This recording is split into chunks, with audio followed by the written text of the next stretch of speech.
fois, on va y arriver parce que je ne sais pas combien de fois je me suis reprise pour tourner cette vidéo, tant et si bien que je vous la retourne en milieu de semaine et il est 21 h, donc il fait nuit noire et j'ai été obligée d'allumer toutes les lumières et de sortir la softbox pour vous refaire cette vidéo. Oui, à 21 h en plein milieu de semaine. On est motivés les gars. Salut tout le monde, aujourd'hui on se retrouve pour une nouvelle vidéo qui sera le bilan du mois de septembre. Et comme vous avez dû le constater au début de la vidéo, ce bilan est maudit. Ce bilan est maudit puisque je ne compte plus le nombre de fois où je me suis reprise pour tourner ce bilan. C'est une catastrophe, je suis au-delà du désespoir, je suis au-delà de la lassitude, tant et si bien que peu importe si cette vidéo est bien tournée, elle est moins pire que les autres, c'est plutôt cohérent, je bafouille pas trop, ou tout le contraire, c'est une vidéo absolument catastrophique, je ne la retournerai pas parce que là je n'en peux plus. Ça fait des jours que j'essaie de la tourner, je me suis reprise un nombre incalculable de fois, je ne suis jamais satisfaite, mais vraiment là je suis au-delà de l'insatisfaction. Je crois que ça ne m'est jamais arrivé de tenter de tourner une vidéo autant de fois depuis l'ouverture de la chaîne, autant vous dire que ça fait quand même plusieurs années qu'elle est ouverte. Donc là la bibine elle est en train de saturer, là elle est en train de... ça déborde, voilà, ça déborde. Donc je prie tous les dieux qui existent pour que ce soit la bonne, parce que là c'est plus possible, voilà. Bref, du coup je vais quand même essayer d'aller assez vite, de ne pas trop m'attarder sur les romans, sachant que la moitié de ces lectures ont déjà été chroniquées dans le bilan, dans le vlog de mes vacances, pardon, puisque dans ce bilan, je vais également intégrer quelques lectures du mois d'août, notamment la dernière semaine d'août, puisque pour rappel, je suis partie en vacances à la dernière semaine d'août. Du coup, j'ai tourné le bilan avant de partir en vacances, évidemment, et il s'avère que la dernière semaine d'août, j'ai enchaîné 3 lectures. Donc, voilà, je me suis reposée pendant une semaine, et pendant une semaine, je n'ai fait que lire, et j'ai adoré, voilà, j'ai adoré. Du coup, bah évidemment, je les intègre dans le bilan, hein, voilà, pour éviter qu'elles ne se perdent dans l'infini de mon inconscience, c'est ça, de mon esprit. Bref, il est 21 h, je suis fatiguée, donc c'est parti, on y va. Je commence du coup par la grosse déception de ce bilan, donc une lecture du mois d'août. Il s'agit du second et dernier tome de la duologie de Entre deux bonnes mains. Ici, c'est donc En lieu sûr, il me semble, pour le titre. C'est de Victoria Sue et c'est de l'autopublication. Donc comme d'habitude, je vous mettrai la petite photo de la couverture ici, puisque c'est une lecture en format électronique. Et autant dire que oui, je pense que j'en ai pas retenu grand chose de cette lecture. Je suis assez déçue. Peut-être que je l'ai lu tout de suite derrière 2 très bonnes lectures qui m'ont hypé de fou, qui m'ont plongé dans l'univers, et évidemment j'en attendais peut-être un petit peu trop, et c'était vraiment en dessous en fait de ce que j'ai lu précédemment. Du coup voilà, la déception est assez grande, même si au final ça se lit bien, ça se lit vite, c'est assez fluide. Pour moi ça reste une déception. Ici on suit du coup un capitaine d'une compagnie de pompiers qui est envoyé en renfort pour arrêter un feu de forêt qui prend énormément d'ampleur. C'est absolument catastrophique, donc ils sont là pour essayer de limiter les dégâts et d'empêcher que le feu vraiment ne se propage. Et ils vont tomber sur un jeune homme et sa petite fille de 8 mois qui se retrouvent pris dans ces flammes. Ils se retrouvent perdus au milieu de ce feu de forêt, et donc ils vont évidemment les aider à survivre à ce feu. Et donc notre capitaine va tout de suite s'attacher très vite à la petite fille, puisque lui-même a malheureusement perdu un enfant, et depuis c'est absolument difficile et même insurmontable pardon, de vivre sans son petit garçon qui est décédé quelques années plus tôt. Il va rapidement découvrir que ce papa est également en danger, il est en fuite avec son enfant et il est poursuivi par des gens qui sont pas très sympathiques et qui ne lui veulent pas que du bien. Voilà, je m'arrête là pour résumer, vous avez absolument pas besoin d'en savoir plus. Voilà, j'ai pas besoin de vous spoiler, ça sert à rien. Là, le résumé, je vous en dis déjà pas mal. Et quand je dis spoiler, quelle est l'idée que j'aurais de vous spoiler, hein, on est d'accord? Rappel, il est 21h, je suis fatiguée et je ne sais plus depuis combien de temps j'essaie de tourner ce bilan. Voilà. Alors, ici, qu'est-ce que j'en ai pensé, mis à part que je suis déçue? Je trouve que tout va trop vite, je trouve que c'est un roman qui se précipite, je trouve que c'est un roman qui n'entre pas dans les détails, qui ne va pas en profondeur ni de l'intrigue, ni des personnages, ni de la relation. Je trouve que tout est resté extrêmement en surface. J'ai pas trouvé les personnages extrêmement attachants puisque, comme tout est resté en surface, les deux personnages manquent d'épaisseur et manquent pour moi d'approfondissement et de nuances. Ils sont assez clichés, je trouve. La romance en une semaine s'est tablée puisque le roman se passe sur quelques semaines, une semaine, 2 semaines, voire un mois grand max. En une semaine, c'est tablé, les deux garçons se mettent ensemble et décident de vivre ensemble. Ils ont beau dire que oui, ça va vite, que oui, il faudrait tester, et ben ça n'a pas l'air de les déranger plus que cela, hein, voilà. Et tout le reste, voilà, est resté en superficie. Il n'y a pas d'approfondissement de l'univers, il n'y a pas d'approfondissement des personnages, voilà, tout est resté en surface, tout est resté superficiel. Alors effectivement, ça se lit bien, ça se lit vite. La plume de Victoria Sue est extrêmement fluide, elle n'est pas compliquée à suivre, c'est pas une lecture extrêmement dense. On passe un bon moment, voilà, on passe un bon petit moment, mais vraiment sans plus. Et moi, j'en attendais quand même un petit peu plus. Sincèrement, j'en attendais un petit peu plus et du coup, bah effectivement, je suis déçue par cette lecture, mais bon, on ne peut pas être toujours satisfait. Je continue du coup par quelques graphiques. Je commence par ce petit artbook. Il s'agit de Parasite de Don Claes. Et c'est de l'autopublication et c'était un projet Ulule. Alors c'est un artbook, hein, tout se passe en illustration. Ça raconte une histoire, sincèrement ça raconte une histoire. Et vous pouvez vous faire votre propre histoire en suivant finalement les illustrations. Vous pouvez vraiment laisser voguer votre imagination. Il y a quelques pages de texte qui nous expliquent qui sont les personnages, d'où ils viennent, le pourquoi, du comment. Et en gros, d'après l'auteur, ici on parle quand même de dépression. On parle quand même de dépression, on parle d'automutilation, de suicide, de choses qui sont pas très joyeuses. Et en fait, c'est une réflexion sur ça, sur quand on est vraiment au fond du trou, comment faire en fait pour s'en sortir. Et je trouve que même en images, simplement sans parole, je trouve que les illustrations sont très bien rendues, je trouve que c'est très parlant et il n'y a pas besoin finalement de plus que ça pour vraiment comprendre. Je trouve que vraiment c'est... Je trouve que les illustrations sont très parlantes, je trouve que c'est très beau. Chaque planche, voilà, a un thème différent. Une colorimétrie différente, une colorimétrie, je ne sais plus, hein, en tout cas une dominance de couleurs différente et je trouve que c'est très bien amené. Sachant également que l'auteur de cette petite artbook a également sorti un roman aux éditions 404 sous le titre de Prisme. Donc si vous êtes curieux, pardon, allez-y, mais en tout cas, moi je ne regrette pas du tout d'avoir participé à ce petit projet. On continue avec le graphique indispensable, il s'agit du tome 3 de Noblesse. Alors je suis désolée du coup avec la softbox, ça fait des reflets. Donc pour rappel, ici on suit un vampire qui suite à un sommeil de 800 ans se réveille au 21e siècle, il me semble à Séoul, et il va se retrouver élève d'un lycée et il va essayer évidemment de s'adapter à sa nouvelle vie, de se construire une petite vie tranquille ou pépère, parce que c'est clairement ce dont il a envie, avec des jeunes lycéens, il apprend sa vie, sauf qu'évidemment le passé le rattrape assez rapidement et rien ne va se passer comme prévu.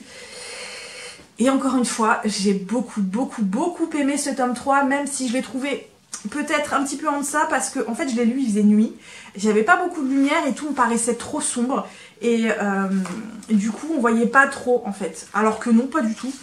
Donc c'est une impression que j'ai eue. Donc ce petit manoir suit son cours. C'est un manoir qui peut ne pas plaire à tout le monde. Moi je l'ai découvert il y a des années de ça, quand il était sorti en gros sur internet et qu'il n'était pas encore publié.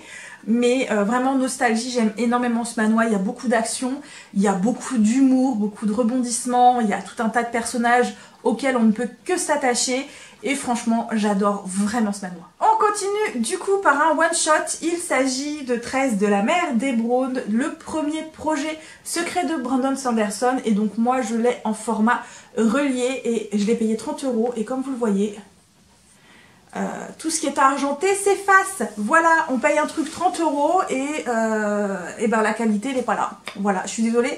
Moi je trouve qu'un truc à 30 € où le titre s'efface, je trouve ça extrêmement dommage.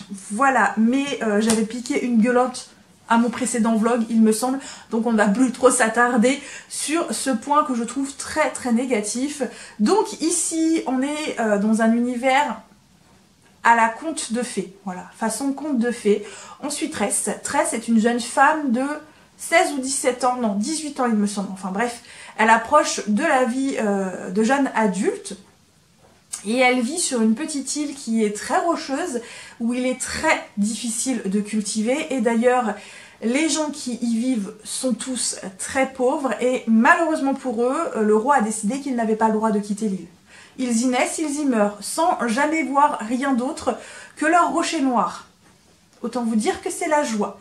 Tress est tombée amoureuse du fils du duc, donc de celui qui gouverne cette petite île, qui est un noble, et seuls les nobles évidemment ont le droit de quitter l'île. Autant vous dire que le père de ce jeune homme n'est pas très content à l'idée que son fils soit tombé amoureux d'une roturière et décide donc de le marier sur une autre île, ou en tout cas sur un autre continent, sauf qu'il va se faire kidnapper par la sorcière, et Tress va très rapidement se rendre compte que personne n'a l'intention d'aller l'aider, et puisque personne n'a l'intention d'aller l'aider, bah elle va y aller.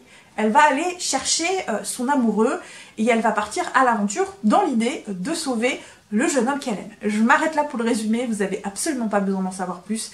C'était très très très chouette. J'ai adoré la plume de l'auteur, encore une fois. J'ai adoré l'originalité du conte, de la façon dont c'est conté. L'univers est hyper original. Franchement, quand on vous écrit dans la 4e de couverture que l'océan n'est pas du tout comme vous l'imaginez, il n'est pas du tout comme vous l'imaginez. Croyez-moi, moi j'aurais jamais pu penser qu'il aurait eu cette idée-là que je trouve géniale. Sincèrement, je l'ai trouvé génial. C'est un univers hyper immersif, on est très vite plongé dans l'ambiance, on est très vite plongé dans l'aventure. On ne peut que s'attacher aux personnages, notamment à Tress qu'on va voir quand même beaucoup évoluer tout au long du roman. C'est une jeune fille qui est timide, qui n'est pas sûre d'elle, qui ne connaît rien au monde puisqu'elle n'a jamais quitté son île. Et on la voit vraiment découvrir le monde autour d'elle, on la voit évoluer, on la voit prendre en assurance et on la voit devenir une jeune femme. Et j'ai adoré les personnages, j'ai adoré la relation qu'elle entretient avec ce jeune homme, même à distance, même si elle ne le voit pas. J'ai adoré le fait qu'elle ait quand même des doutes, c'est pas une fille qui tout de suite va être la super héroïne. J'ai adoré, vraiment j'ai adoré les personnages, j'ai adoré l'univers, j'ai adoré l'aventure, j'ai adoré la façon dont c'était conté. Moi le seul truc qui m'a un petit peu perturbée, c'est que la personne qui nous conte donc cette histoire est également un personnage de l'intrigue et de l'histoire. Il s'inclut vraiment dans l'histoire, il est inclus dans l'histoire, et parfois j'étais un peu perdue quand il nous faisait que nous conter, l'aventure de Tress, ou quand il les prenait pas, j'avais du mal à différencier les moments où c'était juste le moment où il comptait ou le moment où il prenait part à l'intrigue. Mais sinon, vraiment, je vous conseille ce roman, il est super original, il est super bien fait, l'univers est super chouette, qui mélange beaucoup de choses, notamment de la fantasy, du steampunk, de la science-fiction, voilà. On a vraiment un melting pot d'univers qui finalement passe très très bien ici.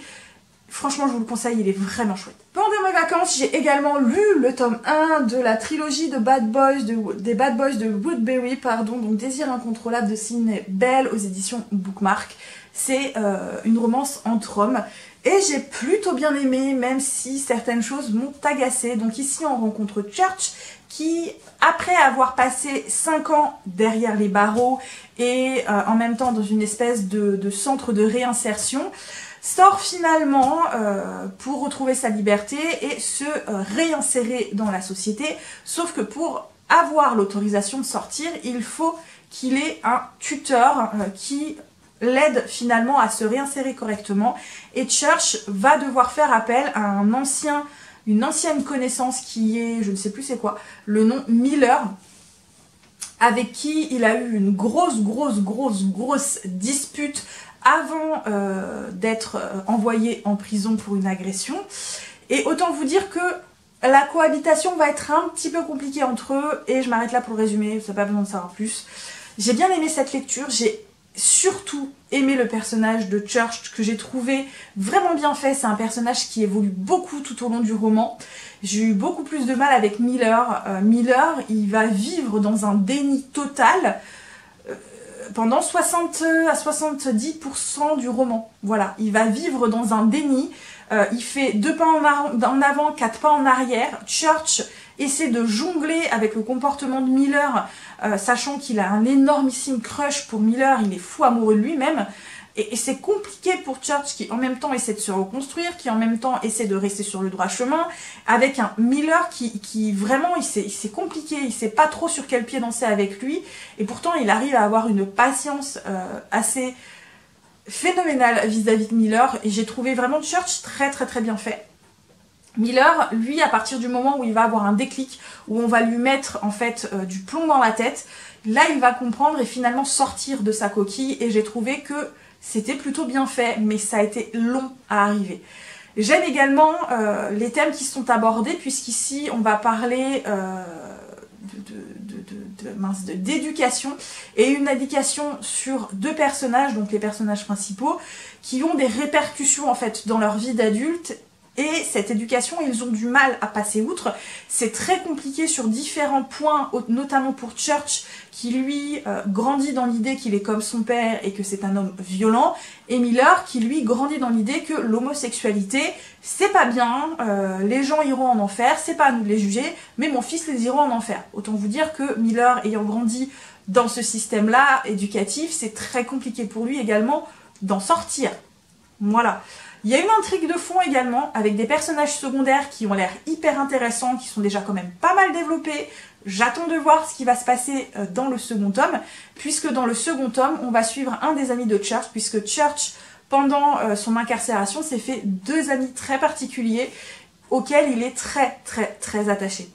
Voilà. Bref, c'était une très bonne lecture. J'ai eu juste beaucoup plus de mal avec Miller qu'avec Church, sincèrement.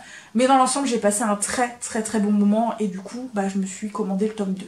Voilà. On va terminer par ces 2 lectures qui sont donc les tomes 1 et 2 du clan Bennett. Donc le tome 1, Le Chant du Loup, et le tome 2, Le Chant du Corbeau de T.J. Klune, toujours aux éditions Bookmark. Celui-ci, je vais passer très vite dessus puisque c'est une seconde relecture. J'en ai déjà parlé plusieurs fois sur cette chaîne. Si je retrouve les anciennes vidéos, je vous les mettrai en barre d'infos ou en i. Ou sinon, n'hésitez pas à aller voir mon précédent vlog, j'en parle également ici. Donc dans ce premier tome, on suit Ox qui à 12 ans se retrouve abandonné par son père et va donc se retrouver tout seul avec sa maman. Et il va grandir voilà, pendant plusieurs années tout seul avec sa maman jusqu'au jour où à ses 16 ans, des nouveaux voisins vont emménager à côté de chez lui. Donc une famille avec 3 enfants, notamment Joe qui a 10 ans et qui, la première fois qu'il voit Ox, va lui dire « Ox, c'est toi ».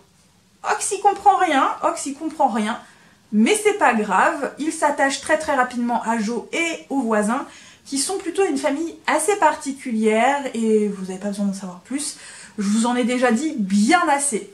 Franchement, le premier tome, il est magnifique parce que déjà d'une, ça se passe sur plusieurs années.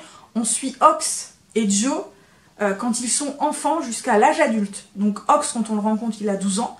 À la fin de ce tome-là, il en a 26, il me semble. Joe, il en a 10. À la fin, il en a 23, 24. Oui, enfin, il a la vingtaine. Début de la vingtaine. Donc on les suit sur des années. Franchement, La plume de TJ Klune est juste parfaite. Elle est parfaite. Il arrive à rendre des émotions absolument dingues. Suivre ces deux personnages sur toutes ces années, leur révolution avec ces petits moments de bonheur et ces drames, ces catastrophes qui leur tombent dessus. À chaque fois, ils doivent se reconstruire, se réinventer et construire également une espèce de famille un petit peu particulière autour d'eux. Voilà, il y a des hauts et des bas, c'est tellement bien fait. En plus, c'est avec des touches d'humour absolument parfaites. Le tome 1, je l'ai lu 3 fois et je ne m'en lasse pas, les gars. Je ne m'en lasse pas. Je le relirai certainement une fois que j'aurai terminé la saga. Mais déjà, rien que le tome 1, c'est trop bon. C'est trop bon. J'adore, j'adore, j'adore. Du coup, j'ai tout de suite après enchaîné avec le tome 2. Là, pour le coup, c'est une première lecture. Donc, on suit un des personnages qu'on rencontre dans le premier tome qui s'appelle Gordo. Et Gordo est le sorcier du coin. Voilà, c'est un peu le sorcier du coin. C'est lui qui a pris Ox sous son aile quand son père les a abandonnés. Il est un petit peu un père, un grand frère, un ami. Voilà, il a un petit peu tout ça vis-à-vis de Ox, pardon. Et c'était un personnage que j'avais tellement hâte de découvrir parce que dès le premier tome, il m'a intriguée. Il a l'air d'avoir un passé assez compliqué et il a l'air d'avoir beaucoup de colère vis-à-vis des nouveaux voisins de Ox. J'évite de trop vous en dire parce que je risque de vous spoiler. Mais même s'il m'a un petit peu moins plu ce tome-là que le premier tome, parce que là, pour le coup, on n'a pas cette évolution de l'enfance à l'âge adulte. On a vraiment un Gordo qui est adulte avec des souvenirs de son passé. C'est pas tout à fait la même chose. Mais encore une fois, j'ai adoré cette lecture. J'ai trouvé les personnages, encore une fois, mais tellement attachants, tellement touchants. Ces matinées d'humour avec les amis de Gordo qui, eux, n'en ratent pas une pour sortir, mais des trucs plus gros qu'eux. Et ils sont vraiment pleins d'humour. J'ai adoré la relation de Gordo et de Marc. Oui, c'est ça, Marc. Elle est trop belle. Et finalement, même si Gordo peut paraître très agaçant, je le comprends. Sincèrement, je le comprends dans ce tome-là. Ce tome-là nous permet vraiment de comprendre l'homme qu'il est et tout ce qui fait qu'il est devenu l'homme qu'il est aujourd'hui.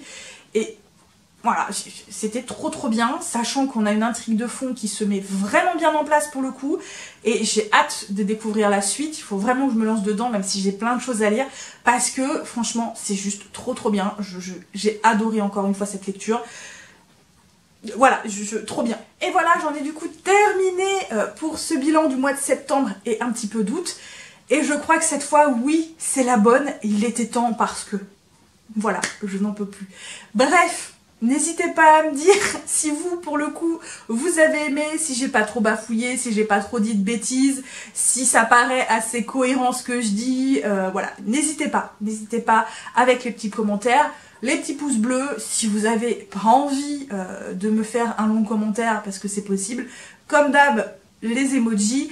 N'hésitez pas non plus à me suivre sur d'autres réseaux sociaux, notamment Instagram, notamment TikTok. N'hésitez pas également à partager la vidéo si l'envie vous en vient.